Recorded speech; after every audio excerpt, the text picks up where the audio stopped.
الحمد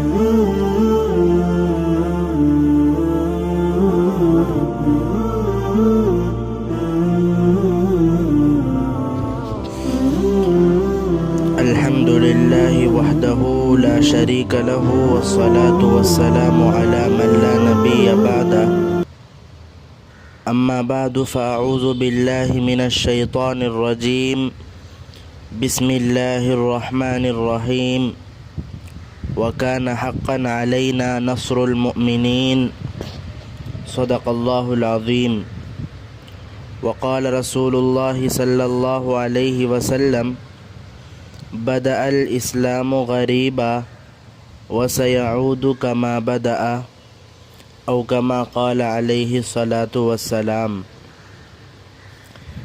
تمام تعریفیں اللہ رب العزت کے لیے ہے۔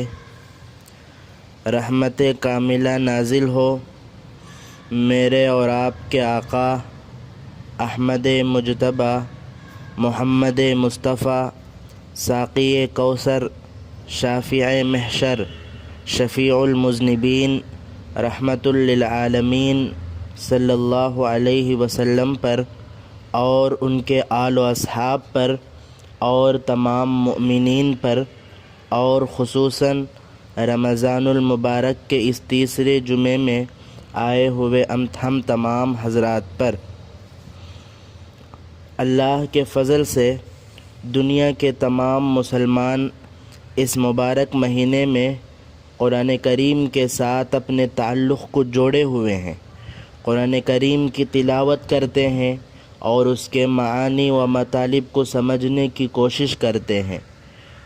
قرآن کریم میں جا بجا واقعات کا ذکر ہے، لیکن کوئی بھی واقعہ اور قصہ بیکار اور محض کہانی کے طور پر ذکر کیا گیا نہیں ہے۔ قرآن کریم میں ذکر کیے گئے واقعات عبرتناک اور اس دنیا کے لیے سبق آمیز ہے۔ اگر آپ قرآن کریم کے ان واقعات کا مطالعہ کریں گے تو اللہ تعالیٰ انبیاء کرام کا تذکرہ کرتے ہوئے ان کے دشمنوں اور مخالفین کا بھی تذکرہ کیا ہے۔ ایک ایک نبی کی آمد پر ان کے دشمنوں نے ان کے ساتھ کیسا برتاؤ کیا، قرآن اس کے بارے میں بیان کر رہا ہے۔ دشمنوں کے سازشوں کو قرآن بیان کر رہا ہے۔ آخرکار ان کی نافرمانی کی حد سے آگے بڑھانے کی وجہ سے اللہ نے ان کو کیسے ہلاک کیا، یہ بھی قرآن بیان کر رہا ہے۔ الغرض قرآن کریم میں جس طرح اچھے لوگوں کا تذکرہ ہے، اسی طرح گزشتہ زمانے میں اسلام کے خلاف آواز اٹھانے والے حاکم اور ظالم کے ظلم اور ان کے انجام کے بارے میں بھی قرآن میں تذکرہ ہے۔ ایک ہی فرق ہے کہ اچھے لوگوں کا تذکرہ پڑھ کر کیسے زندگی گزارنا چاہیے یہ ہمیں فیصلہ کرنے کی ضرورت ہے۔ برے لوگوں کا تذکرہ اور ان کا انجام پڑھ کر اس طرح زندگی نہیں گزارنا ہے، یہ فیصلہ ہمیں کرنا چاہیے۔ الغرض کیسے زندگی گزارنا ہے اس کے بارے میں قرآن میں کچھ نمونے کو اللہ نے بیان فرمایا، اور کیسے زندگی نہیں گزارنا ہے اس کے متعلق بھی اللہ نے قرآن میں چند واقعات کو بیان کیا ہے۔ لیکن یہ تمام واقعات میں بالآخر ظالم دشمنوں کے ہلاک ہونے کا تذکرہ ہی ہمیں قرآن کریم میں ملتا ہے۔ قرآن کریم میں اللہ تعالیٰ کئی جگہ مسلمانوں کو تسلی دینے والے جملے ارشاد فرمائے ہیں، جیسے میں نے خطبے میں ایک آیت کریمہ تلاوت کی ہے، وَكَانَ حَقًّا عَلَيْنَا نَصْرُ الْمُؤْمِنِينَ، بے شک مسلمانوں کی مدد کرنا اللہ فرماتے ہیں یہ ہمارا حق ہے۔ ایک زمانے میں اللہ پر یقین رکھنے والوں کو اللہ تعالیٰ بے یار و مددگار نہیں چھوڑا۔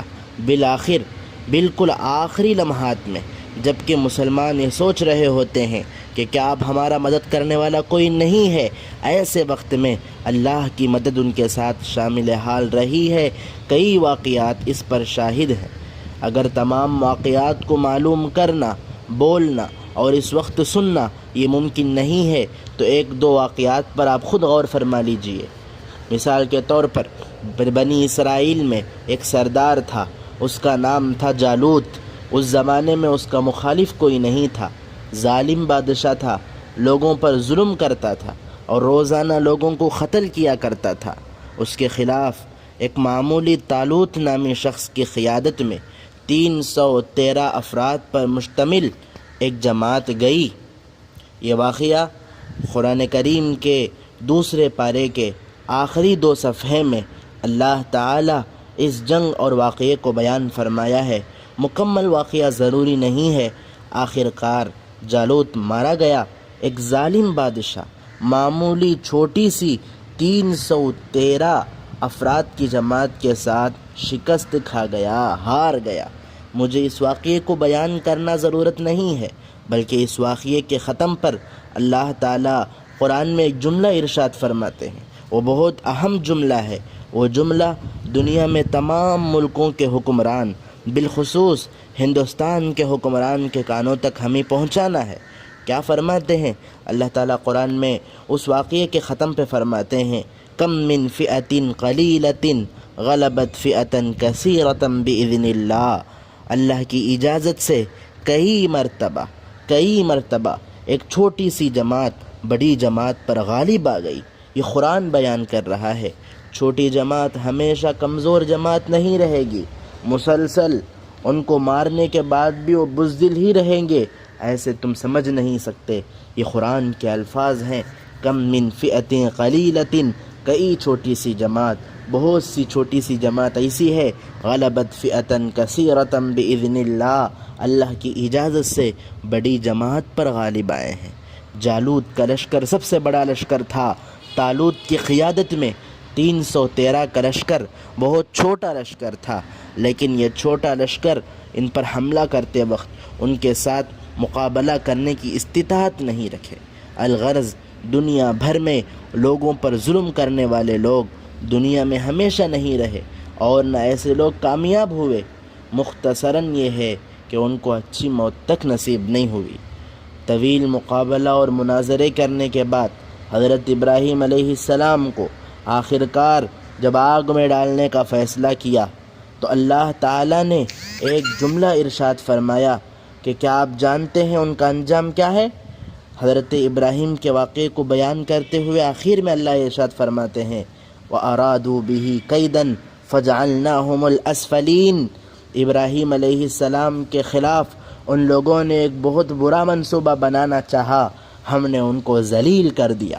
ایک دوسری جگہ میں فَجَعَلْنَاهُمُ الْأَخْسَرِينَ کا لفظ بھی آیا ہے کہ انہوں نے برا منصوبہ بنایا تو ہم نے ان کو خسارہ، نقصان اٹھانے والے بنا دیا۔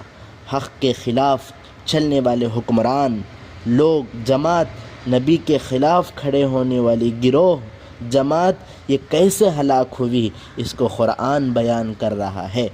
دنیا میں قوم سمود سے بڑھ کر کون طاقتور ہو سکتا ہے؟ اپنے انگلیوں کے ذریعے کھرید اور تراش کر گھر بناتے تھے پہاڑوں میں۔ ہم اپنے کاندھے میں ایک تھیلی اٹھا کر چلنے کی طرح وہ ایک پہاڑ کو اٹھا کر چل رہے ہوئے۔ اتنی بڑی طاقتور قوم کے بارے میں اللہ تعالیٰ نتیجتاً آخر میں قرآن بیان کرتا ہے۔ ہم تمام واقعات میں صرف آخری جملوں پہ بات کر رہے ہیں۔ اللہ تعالیٰ قوم سمود کے بارے میں بتاتے ہوئے آخر میں ارشاد فرماتے ہیں، وَمَكَرُوا مَكْرًا وَمَكَرْنَا مَكْرًا وَهُمْ لَا يَشْعُرُونَ۔ ان لوگوں نے بھی برا منصوبہ بنایا، میں نے بھی ان کے خلاف تدبیریں کی، دراحالے کہ وہ لوگ نہیں جانے۔ پھر کیا ہوا؟ اللہ فرماتے ہیں، وَدَمَّرْنَا قَوْمَهُمْ أَجْمَعِينَ۔ ہم نے قوم سمود کو ایسے ہلاک کیا کہ وہ یہاں زندگی گزارنے پر کوئی علامت اور نشانی تک موجود نہیں رہا۔ یہ قرآن کریم کا واقعہ ہے۔ قرآن کریم کے تمام واقعات ایسے ہی ہیں۔ اللہ تعالیٰ ان واقعات کے ذریعے مخالفین اور منکرین کے انجام کو لوگوں کے سامنے بیان کرنا چاہتے ہیں۔ اسی طرح لاکھوں بنی اسرائیل کو اپنے غلام بنا کر رکھنے والا فرعون، مردوں کو قتل کرنے والا فرعون، ایسے شخص کے بارے میں تذکرہ کرتے ہوئے آخری جملہ اللہ یوں ارشاد فرماتے ہیں، وَأَوْرَثْنَا الْقَوْمَ الَّذِينَ كَانُوا يُسْتَضْعَفُونَ مَشَارِقَ الْأَرْضِ وَمَغَارِبَهَا۔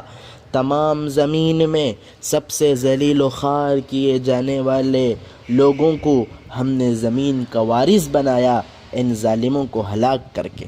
اللہ فرماتے ہیں فرعون اور اس کی قبطی جماعت کی حکومت کس کے سپرد کی جا رہی ہے؟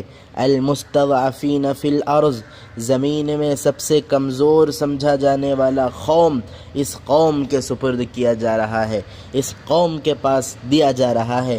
الغرض حاکمین حضرات اپنی حکومت میں مسلمانوں کو ماریں گے یا ان کو ستائیں گے، پوچھنے والا کوئی نہیں ہوگا، اس طرح سمجھ کر ظلم کرتے رہیں گے تو ایک وقت آئے گا وہ کمزور لوگ ان کے خلاف کھڑے ہو جائیں گے۔ اگر اس طرح کی صورتحال تم پیدا کرو گے تو تمام دنیا شاہد ہے کہ آخرکار آخری وقت میں ظالم نہیں جیتے گا، اچھے لوگ ہی کامیاب ہوگے۔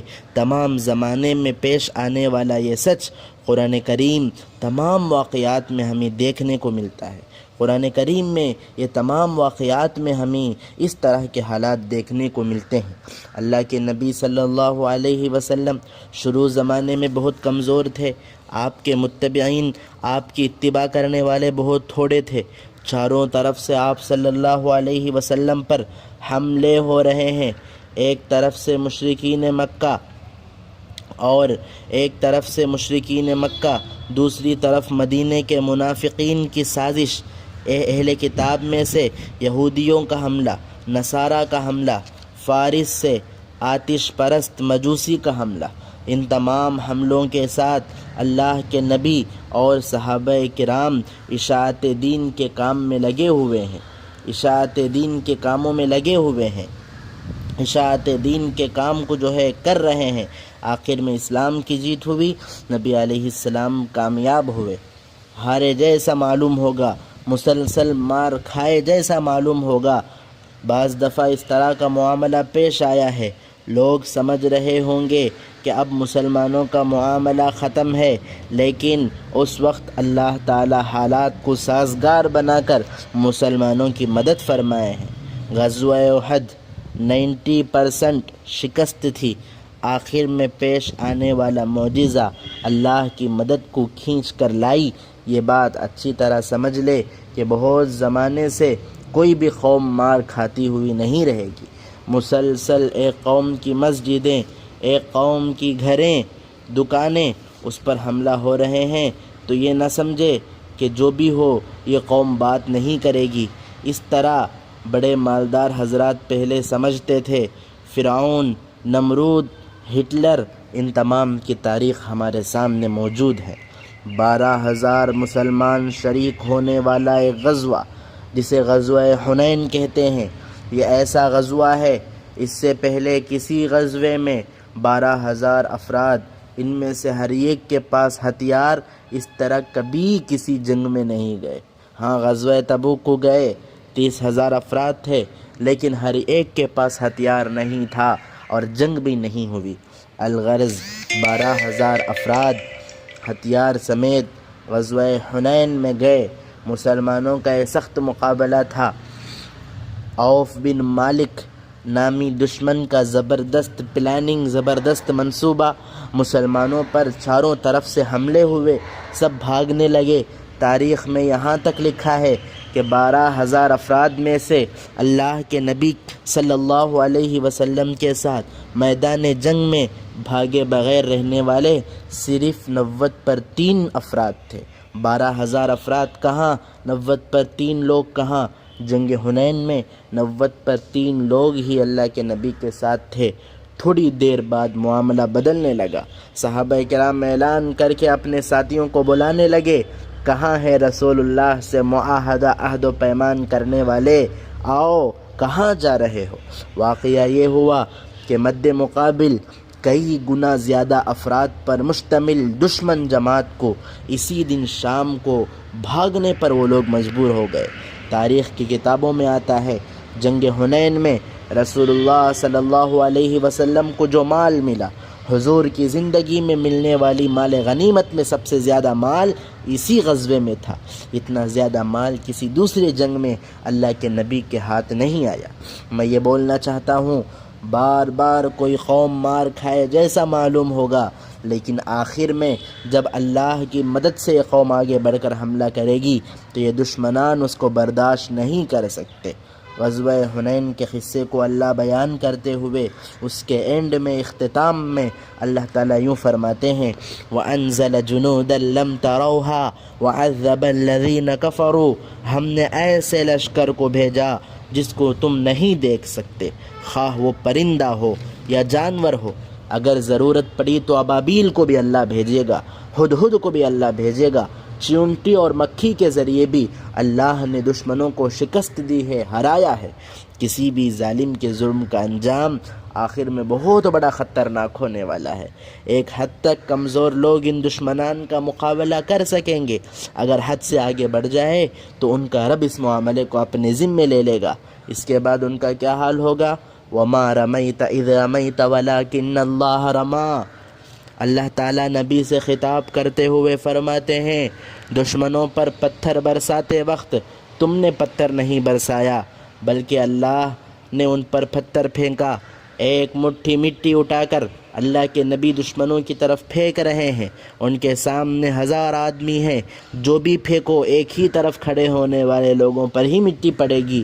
لیکن واقعہ یہ ہوا سامنے موجود ہزاروں لوگوں کے آنکھوں میں ایک مٹھی مٹی جا کر پڑنا یہ تنہا ایک آدمی کی بس کی بات نہیں، مٹی تمام لوگوں کے آنکھ میں ڈالنے والا رب قرآن کریم سورہ انفال میں فرماتا ہے وَمَا رَمَيْتَ إِذْ رَمَيْتَ، ان چھوٹے پتھروں کو، کنکریوں کو پھینکتے وقت تم نے نہیں پھینکا، وَلَكِنَّ اللَّهَ رَمَى، اللہ فرماتے ہیں بلکہ میں نے پھینکا۔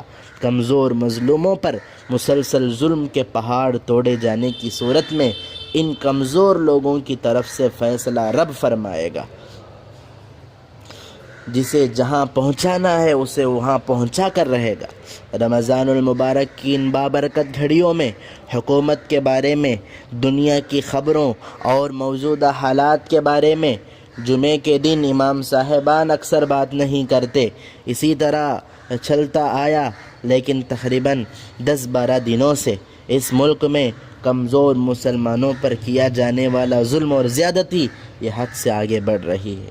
اس لیے اس مبارک مہینے میں بھی وقت نکال کر ان باتوں کو لوگوں کے سامنے پہنچانا یہ ہماری ذمہ داری ہے۔ 10 اپریل 8 رمضان المبارک کو شروع ہونے والے فسادات آج تک اختتام کو نہیں پہنچا۔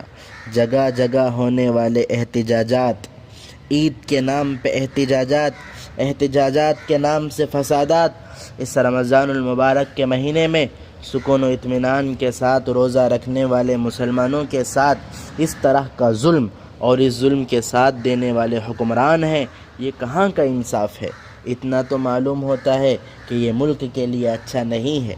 آج ملک میں جو حالات چل رہے ہیں، کبھی 3 مہینوں میں ایک بار یا 4 مہینوں میں ایک بار اس مسلمان کو مار دیا گیا ہے، اس مسجد پر حملہ کیا گیا ہے، اس جیسی خبریں ہم پڑھیں گے یا سنتے ہوئے آئے ہیں۔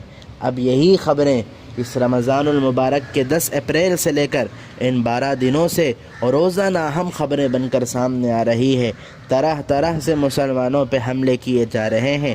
تمام لوگوں کا متفقہ ہندوؤں کا اعلان ہے کہ یہ ہندو راشٹر ہے۔ ملک کہاں جا رہی ہے، یہ کہاں لے کر جا رہے ہیں، اس کا کوئی پتہ نہیں ہے۔ الغرض مسلمان نہیں، کوئی بھی کمزور، قلیل العدد قوم، بہت کم عدد والے قوم، جو بھی قوم ہو، ان پر مسلسل ظلم و زیادتی کرتے وقت یہ خاموش رہیں گے یا یہ مار کھاتے رہیں گے، یہ ہماری باتیں سنتے رہیں گے، اس طرح سوچنا بے وقوفی ہے۔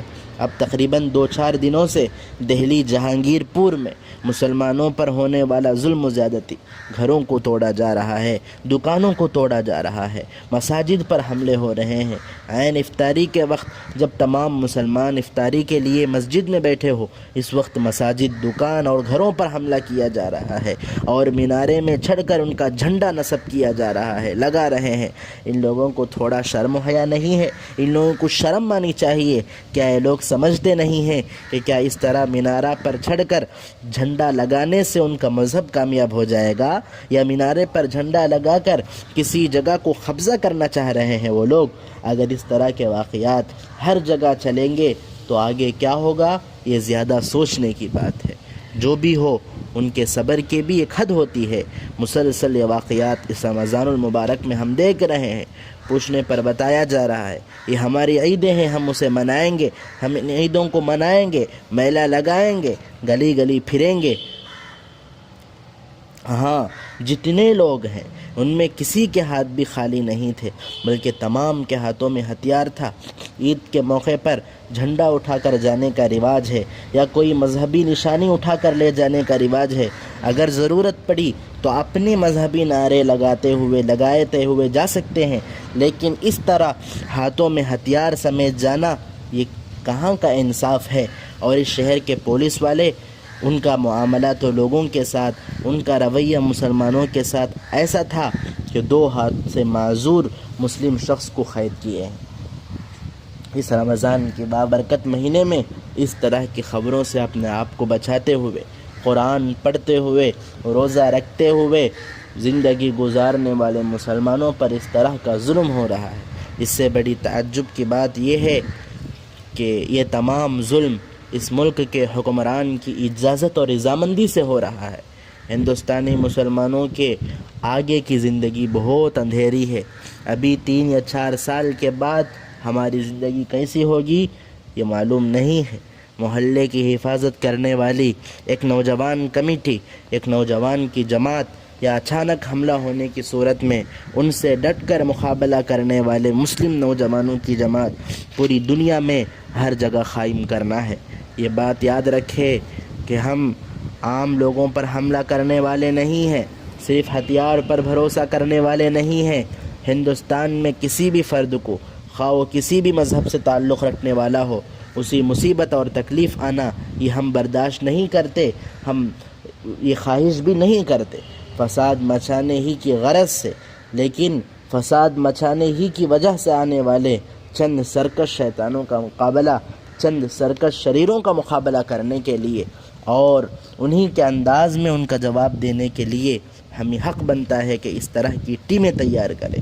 2-4 دن پہلے دارالعلوم دیوبند کے محتمم اپنے بیان کے دوران اس ظلم و زیادتی کو مد نظر رکھتے ہوئے ایک بات ارشاد فرمائی ہے، اگر کوئی تم پر حملہ کرے تو اسی انداز میں تم بھی ان پر حملہ کرو، عام لوگوں پر نہیں بلکہ جو حملہ کرنے والا ہے فقط اس پر حملہ کرو۔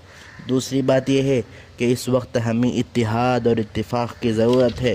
مسلمانوں کی جو بھی عیدیں ہوں، جو بھی محفلیں ہوں، غیر مذہبی لوگوں کو اس میں دعوت دے کر ان کے ساتھ بھی اچھا رویہ، اچھا سلوک کیا جائے۔